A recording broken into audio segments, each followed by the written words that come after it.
Welcome to Stuff and Whiskey. I'm Erin. I am Josh, and I've got the bat signal up looking for some good whiskey, or the Glen signal rather, which you can get the shirt at stuffandwhiskey.com. But that's not what we're here to talk about. We're here to talk about this blind tasting in front of us. Yep. Beautiful colors on these two pours. Looking very much forward to this. But you can't judge a book by its cover or a whiskey by its color. So we're going to taste both of these completely blind. You know what's in the matchup, but we have no clue. Could be bourbon, could be rye. We're not sure. We're going to taste them, give them a rating, let you know which one we like the best of the two, and then we'll find out the price and see if that changes our opinions and how we feel about it based on the price and the value before we find out what we're drinking. So it's kind of like you get a score on the whiskey itself and then also a value score. And we do a simple thumbs up, thumbs down. Keep it kind of down to earth here. Keep it easy. Will we buy it? Will we not? Would we if we could, if these are allocated? We shall see. Do they even stand out if they're allocated? Yeah. We do all this blind in service to you so that you get the most honest opinions possible. So we'll set those sample jars aside for now. Okay. Get to those here in a little bit. Beautiful, beautiful, beautiful. And the whiskey looks nice too. And you guys look nice too. But beautiful.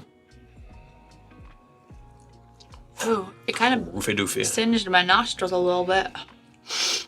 Yeah, what's funny is I'm not getting anything hyper specific. No, just alcohol fumes. Yeah, general bourbon sweetness. Yeah. In kind of like a bit of a desserty, chocolatey dessert type of way. Kind of in that vein to me. But then just proof. Also, you know what I really want? Chocolate cream pie. Yeah? We should get one or make one or something.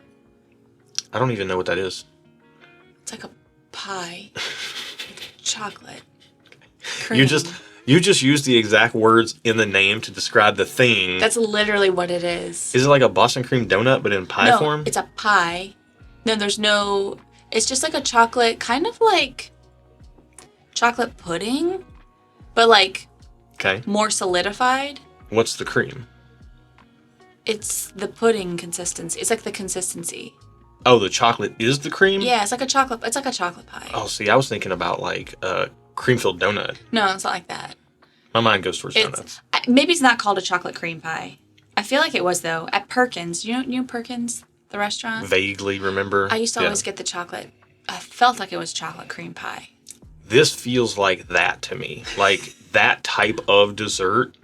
Like a kind of a light chocolatey goodness, and then there's just a little bit of kind of sweet walnut crumbles on top too. Interesting. Okay, yep. You're getting a lot. Let's drink. Get on the palate.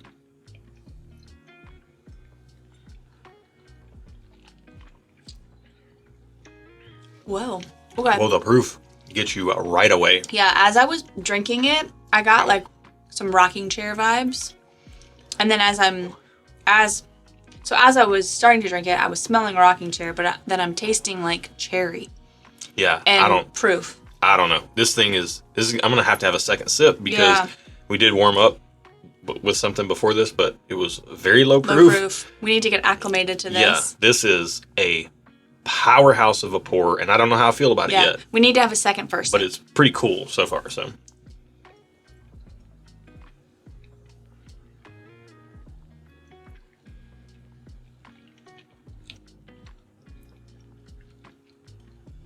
Wow. I'm getting like red, the color red. It's red. Mm-hmm. That's what this is. Wow. And proofy. Whoa. The finish is building and lingering. It's huge. That is a big whiskey. That is a very big whiskey. Yeah. It's bold. Wow. Like, I'm not a cigar guy, but like people talk about cigars with like, I don't know, Connecticut's or bold cigars or spicy cigars or whatever. Okay. That is a bold whiskey right there. Also, introducing air into the mix, I kind of feel like I just had hot sauce. It's making it stronger. Yeah. Mm-hmm. Gaining power. Mm-hmm. Yeah. All the notes that were from the nose to me are there on the palate. Kind of a dark cherry, black cherry type thing as well. Yeah. There's like that little bit of walnutty sweetness that I really, really like. Not big on peanutty whiskey. But if it's sweet peanut butter, I like it a little better. And if it's into this kind of sweet walnut note, I really like that. Okay. Just kind of big presence of proof. Yeah. And not in a necessarily like hot way, even though it is hot. It's noticeable. I think that is its most defining characteristic for me. Yeah, it's gripping. It's gripping. It is a massive whiskey, and it's hard to even think. Like when you take a sip of this, like it shuts the lights off, and you just for a second, yeah. It's the captain now, and you're just there for the ride. So some people may like that, some people may not.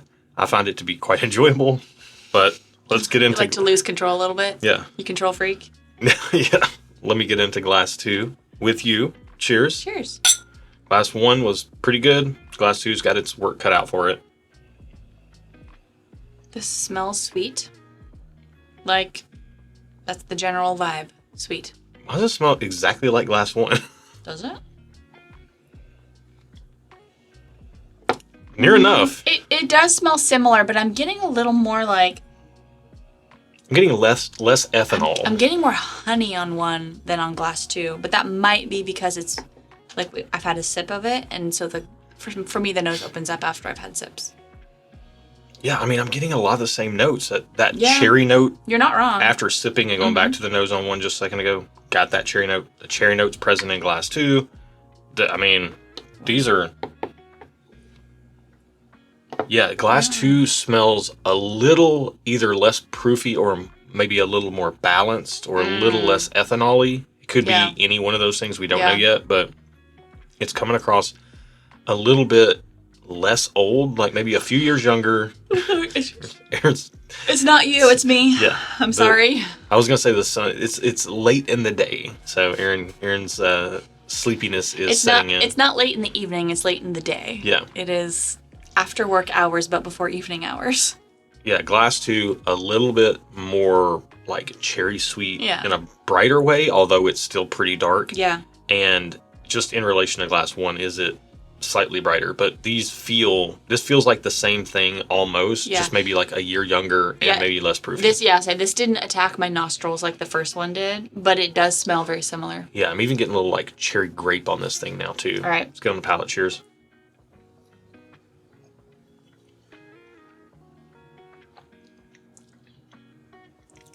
Whoa. That tastes different. Man. Wow, these are 2 powerhouse whiskeys. Powerhouse bourbons, they feel like. Hold on. Wow.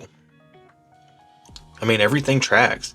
It is a little bit fruity sweet in the same way that glass 1 was, but a little bit more on the bright, sweet and sour side. Yeah, it smells like glass 1, but it doesn't taste like glass 1. Yeah, it's almost like a sweet and sour type of thing going on in there, to me. The proof is to late. Oh yeah, and it's all down in here. It's late to the party, but it's there. Yeah, it busts up in the door. I'm kind of getting like an earthiness from this, and I kind of love that. But oh my gosh, I do. Again, with the speaking and introducing air, it's making it more proofy. Man, yeah. Subsequent sips. Wow, that's a huge whiskey too. Mm-hmm. Subsequent sips. It is also gripping.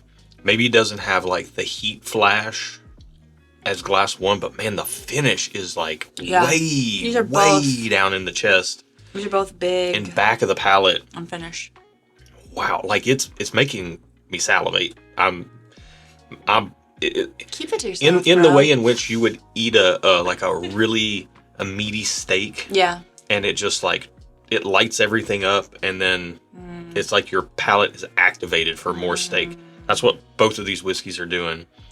I think one has more pop on the palate. Yeah. But also seems a little older. Glass 2 has a little more brightness on the palate. Still dark though. Yeah. But I feel like there's more earthiness in 2 as well. It gets way deep in the finish on the back end. That's crazy. These are crazy pours. Do you have a preference so far before we take some time to figure it out? So far, I think I like glass 2 better because there is that slight earthiness there that I tend to really like. It's not overt, but I'm picking up on it, and I really enjoy that. Yeah. Do you have, before we try to figure out which one's our favorite, do you have ratings on both of these? I know I'm curveballing our typical way to go here. Yeah, you are. I mean, I think they're both thumbs up. Okay. But you want to spend some more time But I with need them? to spend some more time, because if I have to, I could probably pick a favorite out of these 2. I don't know. I think they're both thumbs up, but I need more time. I'm trying to figure out if I'm going 2 thumbs up on both of these. Oh, I don't know if I'm going 2 thumbs up. I think I am. I think they might be hitting me a little too proofy today. They seem pretty powerful, and sometimes I don't like that if it doesn't seem to make sense. Mm-hmm. And I'm not saying these don't seem to make sense. I have to figure that out. All right, man, I'm going back. Glass 2, just going back to Glass 2. We'll go back to Glass 1 in a second, but Glass 2 is just, that's just huge whiskey. It's got like chocolate covered cordial, chocolate cherry cordial type vibes, little like almost like a grapiness almost, but it's like this could be something from like Buffalo Trace or a very old MGP product that's very proofy. These both drink like they could be, granted we did warm up with lower proof, but these both feel like they could be 130 plus to me. I don't know if they're that high. Maybe. I definitely think they're over 120, both of them for sure. Yeah, they feel mid 130s to me. Yeah, I'm not arguing that they're not, but they're definitely over 120 is my opinion. If they're sub 120, I would be shooketh.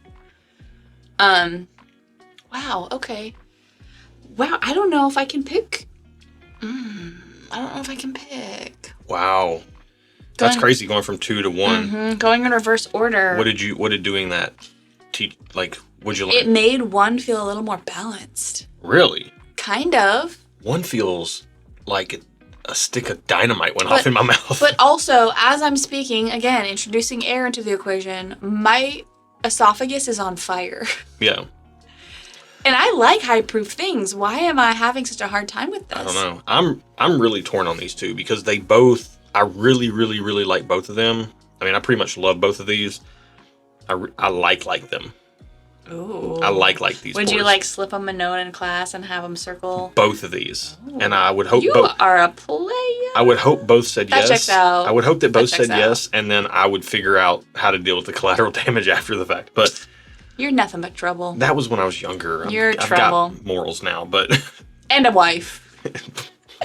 I'll slip you a note, but okay. Will you? Yes, I will. Let me circle yes or no. Yes. Okay. Cool. All right. These are both awesome. Yeah. One is an onslaught to the palate. Yeah. It like I said, it's like a stick of dynamite going off in your mouth. Huge flavor. 2, little more subtle, or as subtle as a sledgehammer can be. But then the finish on Glass 2 gets so far like down in the back of your back in your jowls and down all into your chest. And Glass 1 doesn't do that. Yeah, so that's my dilemma here. The problem for me is the more I'm tasting and smelling these, the similar they become. Mm-hmm. Like they feel, if they are not the same product, they feel like they're from the same distillery. And if they're not from the same distillery, they are really close. Like they feel related. Wow. I just took another sip. Wow. Oh.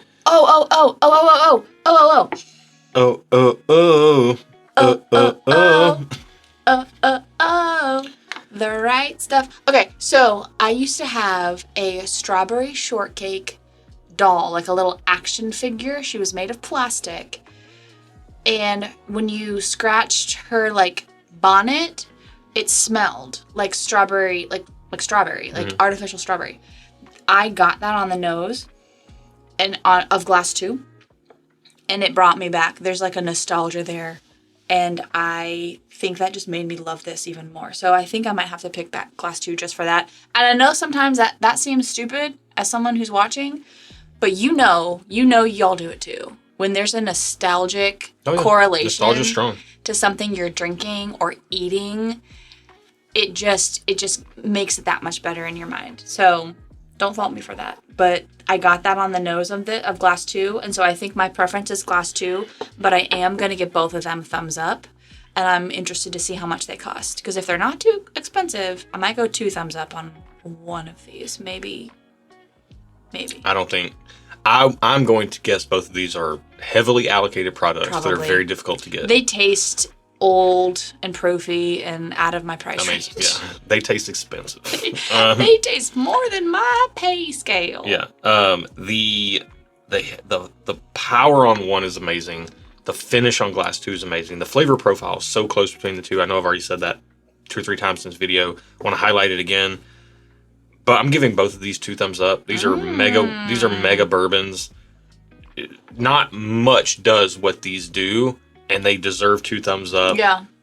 The value is going to come down the pipeline, and that might change how I feel. Doubt it, because not much does this, so this type of thing is worth paying for. As to my favorite of the 2, I know we're not playing soccer here, but I want to call it a tie, because I love the power on 1. I love the finish on 2. If I had to pick... Having tasted it, I will allow that, though. Yeah, if I had to pick, I would pick another pour glass 1, because I prefer the less power on glass 2. I find it to be a more enjoyable sipping experience, but I like and I enjoy the finish on 2 better as well.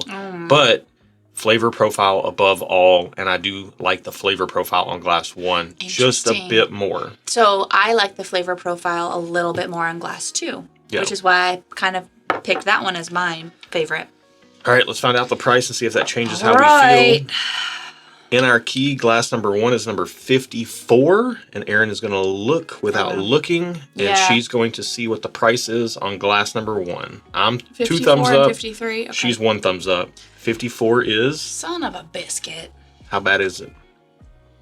Bad. How bad? $350. I believe it. I'm staying 2 thumbs up. That is worth that price. And I know there are people out there that don't spend more than $50 or $100 on a bottle, and I understand you, but you will. This is an experience that you can't. I've never gotten this experience for $50 or $100. This is off the charts type of whiskey. What's glass number 2, number 53? $150. So for me, yeah, makes sense. Here's my dilemma. 2 thumbs up, both. Here's my dilemma. In comparison to $350, $150 seems like a deal. So I'm inclined to be like, yeah, 2 thumbs up. But then when I step back and I'm like, oh, $150 for a bottle of whiskey, is that true to me, who I am as a person? It is true to who Josh is as a person. He'd easily pay that. Oh, yeah, for sure. But I don't know. $150 still is, like, that is my, now the more I've been exposed to whiskey, the longer we've done the channel, the more accustomed I am to the pricing. So I think I have become a little more willing to pay, but $150 is still, it's a lot. It's a lot for me. Like, that's kind of like my special whiskey. If I was by myself and, like, you are out of the picture, $150 would be like, this is my most special bottle of whiskey. Yeah. So I'm staying thumbs up, though, on both of them. Okay. I wouldn't buy glass 1 personally, but I do think it is worth the money if you have that in your budget to spend. I do not, but if you do, I don't think you're getting ripped off. And either one of these for retail, if I could buy them, even if it wasn't in my budget, I would buy them. And I would deal with her wrath on the back end, because that's how good these whiskeys are. If I had an opportunity to buy either of these for the price that they're listed, he's telling the truth. It's happened. This is a seek forgiveness, not permission situation. Yeah. And I don't do that. Not that we're advocating that. Don't do that. Not advocating it. But some things are worth it, and either one of these bottles would be worth that. With that being said, I do want to say I do have a preference to glass 2. And it is the cheaper of the 2. Yeah. I'm going to move mine for glass 2 to 2 thumbs up. Okay. For that, for the value in comparison, this is a head-to-head. Yeah. In comparison to glass 1. Okay. And I'm 2 thumbs up on both, so. Okay. All right, let's find out what glass number 1 is. Number 54. King of Kentucky? It is King of Kentucky. That's unreal whiskey. 2024 King of Kentucky. It's 128.9 proof. Wow. It drinks like 139 proof. Yeah. And then glass 2 is 2024 George T. Stagg. Wow. 136.1 proof. So glass 2 was the higher proof. Yeah.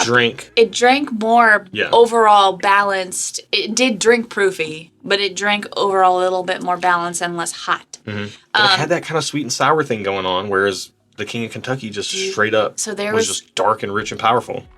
Oh, first of all, both of these are samples thanks to Justin Williams. So thank you, Justin. Thank you. But for me, what won me over on the George T. Stagg was the initial impression was there's a slight bit of earthiness.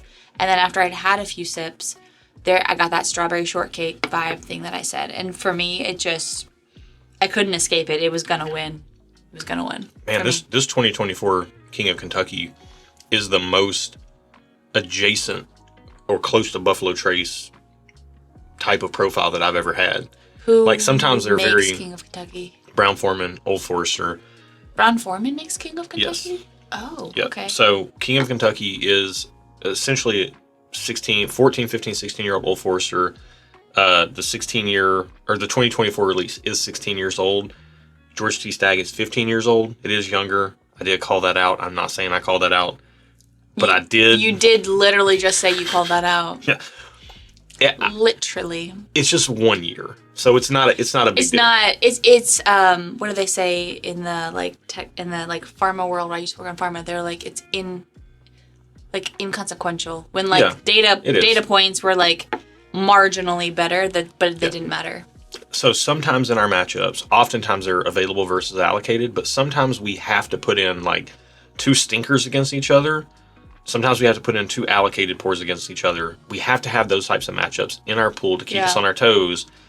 This matchup was in here for that very reason, and also to see if you can get your hands on either one of these, or let's say you're at a bar, you want to splurge, or a restaurant, you want to splurge at a special occasion, because these are special occasion whiskeys. I am never buying these. Even when I said I could buy them both at retail, I would never just sit around and drink whiskey like this by myself. I would only share it with friends that came over. They would be special bottles. They stand out as special. They do. Blind. Yeah, you can tell. They also stand out as very proofy. Yeah, so very fun matchup. Spoiler alert, King of Kentucky and George T. Stagg are both really special and worth every penny if you can get them at retail. They're probably worth more than that, which is why people pay more than that usually. But don't hear him say blow your budget. No. If that's not in your budget, don't. No, I'm serious. Yeah, don't go into debt for them. Don't go into debt for them. Don't blow your budget for them. It's just whiskey. It's just brown water. Like, not to diminish the hobby, but like, be smart. Yeah. If you can get it, I would say get it. But if you can't, that's okay. And honestly, we have a ton of people in our Patreon community who have these bottles and who are so generous and would like share samples with you if you want to give a sample of something that they can't get or you can't get. Like, there are other ways to get some of these expensive bottles that maybe are out of your price range. It's out of my price range. I would not buy these.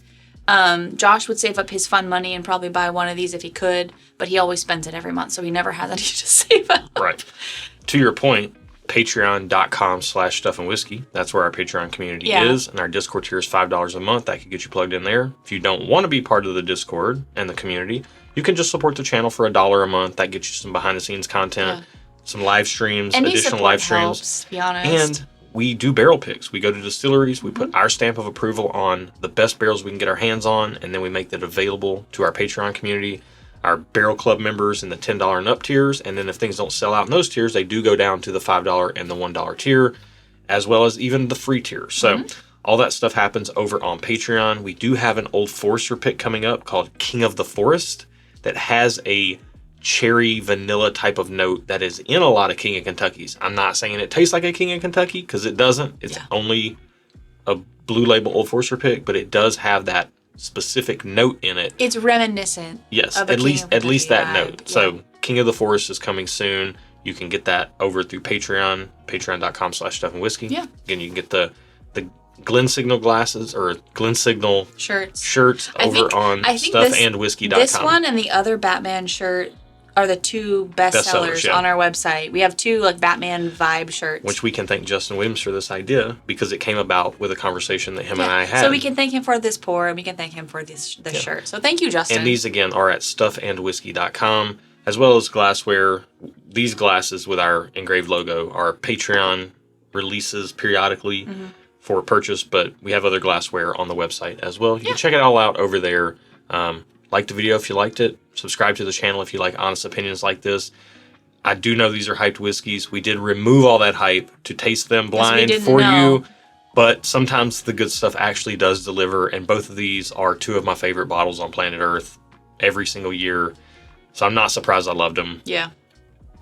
Doing the hard work for you guys. Yeah. All right. Thank you guys so much for watching today's video. Be good to each other, and until next time, cheers. Cheers. Yeah, so this was, sometimes you draw samples, sometimes I draw samples. This was one where I put the box down. You spun around yeah. with my eyes closed, and I stumbled around, and I feel like I found want the to box. watch that sometime. And I drew this sample out. I felt that I was in the box. I drew the sample out, and then I reached over to the single sample pool and drew the Monday sample out. And I opened my eyes, and I looked, and the single sample was so light, and I looked at these, and they were so dark, and I was like, oh my goodness, these look incredible. They were incredible. So part of me is crying that the expensive whiskey is really good, but then when it's good, it's good. But it's not all good. That's the thing. Not all expensive whiskey is good. I would say maybe like 20% of the allocated hard to get stuff is actually worth all the hubbub. Yeah. Most of it isn't. And it's only worth it when you know your palate.